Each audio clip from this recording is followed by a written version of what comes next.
हमें तुरंत कार्रवाई करने और लगभग हर चीज एक सेकंड में चाह लेने की खराब आदत है। हम धैर्य का अभ्यास करने के बजाय लगातार अपने मन को बदलते रहेंगे। लोग अक्सर प्रयास करने की बजाय हार मान लेते हैं। ये कहानी धैर्य पर बुद्ध की कहानी है और आपको धैर्य के महत्व को समझने और मानसिक शांति प्राप्त करने में मदद करेगी। बुद्ध एक गांव में रह रहे थे और उन्हें समुदाय के लोगों की एक बड़ी सभा को संबोधित करना था। जैसे ही समुदाय के लोग बुद्ध के चारों ओर इकट्ठे हुए, वह चुपचाप खड़े रहे। उन्होंने चारों ओर देखा और फिर बिना एक भी शब्द बोले चले गए। सभा के दौरान बुद्ध के ज्ञान को सुनने के लिए कई लोग इकट्ठे हुए। हालांकि गौतम बुद्ध का ऐसा व्यवहार देखकर हर कोई दंग रह गया, लेकिन किसी ने बुद्ध से सवाल नहीं किया और कुछ मिनट बाद सभी लोग बैठक से चले गए। अगले दिन फिर धार्मिक सभा हुई, लेकिन सभा में लोगों की संख्या काफी कम हो गई।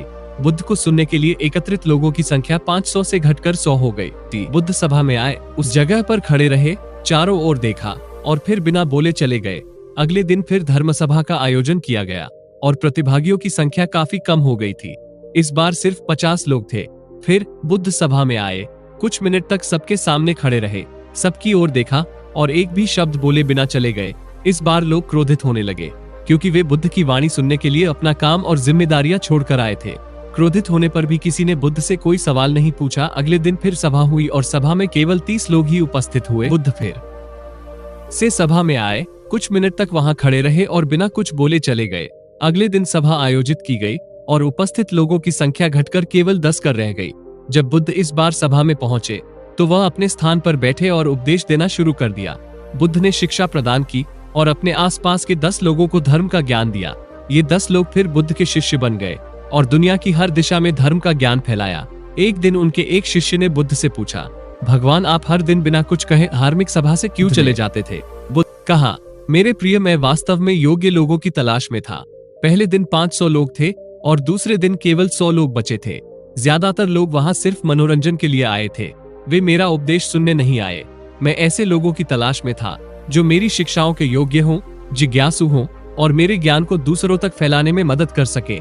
कई दिनों तक मैं सभा से बिना बोले चला गया, क्योंकि मैं उन 500 में से केवल कुछ लोगों का चयन करना चाहता था, जो लोग मेरे उपदेश के पात्र थे, जिनके पास ज्ञान की खोज थी और इंतजार कर लिए धैर्य था। वे ही लोग थे जो हर दिन आते थे।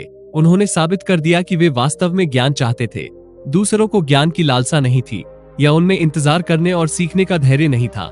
अगर हम अपने जीवन पर नजर डालें तो पाएंगे कि जिनमें कुछ पाने की जिज्ञासा और इंतजार करने का धैर्य है, वही जीवन में कुछ हासिल कर पाते हैं।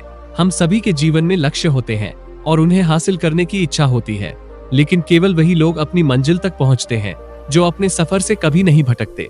वे ही लोग हैं जिनमें इसे पूरा करने का धैर्य होता है। जिनमें धैर्य नहीं होता, वे अपन सफर बीच में ही छोड़कर पीछा छोड़ देते हैं। लेकिन जिनमें अपनी मंजिल तक पहुंचने की प्रबल इच्छा और इंतजार करने का धैर्य है, वे ही जीवन में सफल होते हैं। अगली बार जब आप इस बात को लेकर चिंतित हों कि किसी चीज में कितना समय लग रहा है, तो धैर्य के बारे में बुद्ध की कहानी पर विचार करें। जीवन में जो कुछ भी अच्छा है उसमें समय लगेगा।